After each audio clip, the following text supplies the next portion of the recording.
Ukraine's gas halt sent shockwaves through Europe, and now the Baltic states are bracing for their own energy crisis, this time in the form of a nationwide blackout.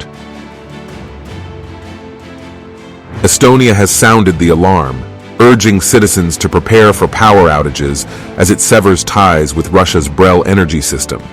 With authorities warning of blackouts lasting up to 72 hours, residents have been advised to stock up on food, water, and essential medicines, fearing disruptions that could paralyze daily life.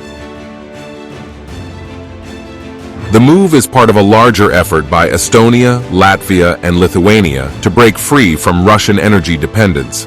By February 8, 2025, the Baltic states will disconnect from the Russian-Belarusian-controlled BRELL grid and switch to the European synchronous area. But the transition won't be smooth. Before synchronization with Europe's power network on February 9th, the Baltic grid must undergo an isolated operation test, leaving the region vulnerable to prolonged outages.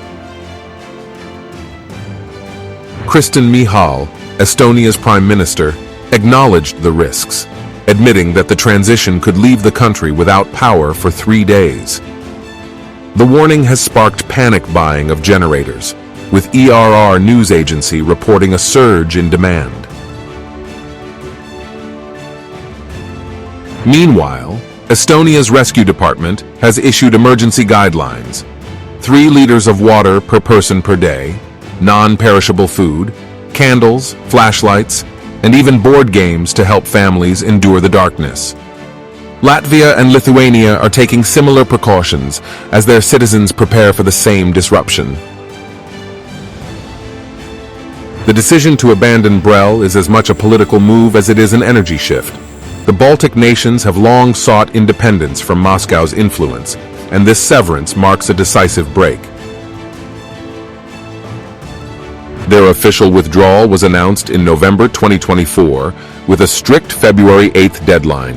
On that day, Estonia, Latvia, and Lithuania will disconnect from the Russian-controlled grid, a move that Baltic system operators confirm will be followed by a critical isolated operation test before full European integration.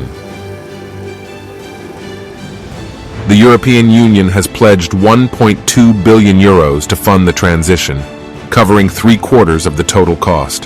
While Brussels sees this as a victory for Baltic sovereignty, the immediate reality for residents is far less triumphant: uncertainty, candle-lit homes, and an energy void that could last for days.